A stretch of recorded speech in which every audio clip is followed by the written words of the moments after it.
মহাভারত থেকে আমরা জীবনের 9টি শিক্ষা পেয়ে থাকি।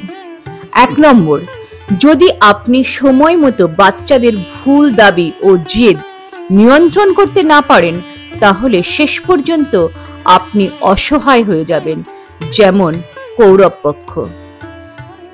নাম্বার 2, আপনি যতই শক্তিশালী হন না কেন, অধর্মের পথে থাকলে আপনার জ্ঞান, অস্ত্র, শক্তি এবং আশীর্বাদগুলি সমস্তই নিষ্ফল যাবে, যেমন কর্ণ।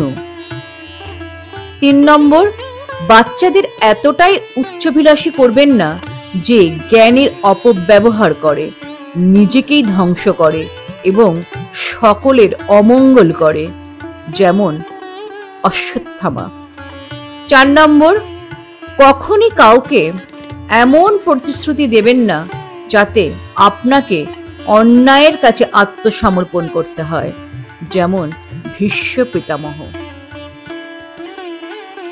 5 নম্বর, সম্পত্তি, ক্ষমতা ও অপকর্মের অপব্যবহারের ফলে আত্মধ্বংস হয়, যেমন দুর্যোধন। 6 নম্বর, ব্যক্তির ক্ষমতা ও অন্ধপুত্র স্নেহ তাকে ধ্বংসের দিকে নিয়ে যায়, যেমন ধৃতরাষ্ট্র।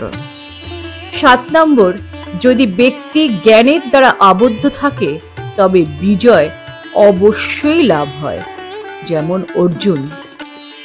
8 নম্বর, আপনি প্রতিটি কাজে কৌশল, জালিয়াতি এবং ঠাট্টা তৈরি করে সর্বদা সফল হতে পারবেন না, যেমন শকুনি। আর 9 নম্বর, আপনি যদি নীতি, ধর্ম ও কর্ম সফলভাবে অনুসরণ করেন তবে বিশ্বের কোনো শক্তি আপনাকে পরাস্ত করতে পারে না, যেমন যুধিষ্ঠির। এই সূত্রগুলো থেকে শিক্ষা না নিলে আমাদের জীবনও কিন্তু কুরুক্ষেত্র ঘটতে দেরি হবে না। তাই এখন থেকেই সাবধান হয়ে যান।